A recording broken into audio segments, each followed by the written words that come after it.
কিশোরগঞ্জের অষ্টগ্রাম উপজেলা বিএনপির সভাপতি সৈয়দ সাইদ আহমেদের বিরুদ্ধে মিথ্যা সংবাদ প্রকাশের প্রতিবাদে সংবাদ সম্মেলন হয়েছে। আজ সকাল 11:30টায় কিশোরগঞ্জ প্রেসক্লাব মিলনায়তনে এই সংবাদ সম্মেলনের আয়োজন করা হয়। অষ্টগ্রাম বিএনপির সভাপতি সৈয়দ সাইদ আহমেদ তার লিখিত বক্তব্যে বলেন, জাতীয় একটি দৈনিকে সম্পূর্ণ মিথ্যা, বানোয়াট, ভিত্তিহীন ও কল্পনাপ্রসূত একটি সংবাদ প্রকাশ করা হয়েছে, যার সাথে আমি অথবা আমার দল বিএনপির কোনো সংশ্লিষ্টতা নেই।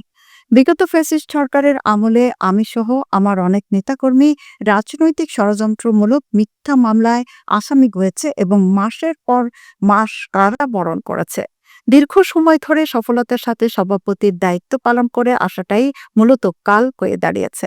বিগত সরকারের দোসর কিছু বিতর্কিত মিডিয়ার আশ্রয় নিয়ে আমার বিরুদ্ধে অপপ্রচার চালিয়ে যাচ্ছে, যার তীব্র নিন্দা ও ক্ষোভ জানাচ্ছি। সংবাদ সম্মেলনে উপস্থিত ছিলেন জেলা বিএনপির সাধারণ সম্পাদক মাজহারুল ইসলাম, জেলা ছাত্রদলের সভাপতি মোহাম্মদ মারুফ মিয়া, অষ্টগ্রাম উপজেলা বিএনপির যুগ্ম সম্পাদক অ্যাডভোকেট আসাদুল হক আতিক, অষ্টগ্রাম সদর বিএনপির সাধারণ সম্পাদক সজু মিয়া ও অষ্টগ্রাম উপজেলা বিএনপির নেতা কর্মীরা।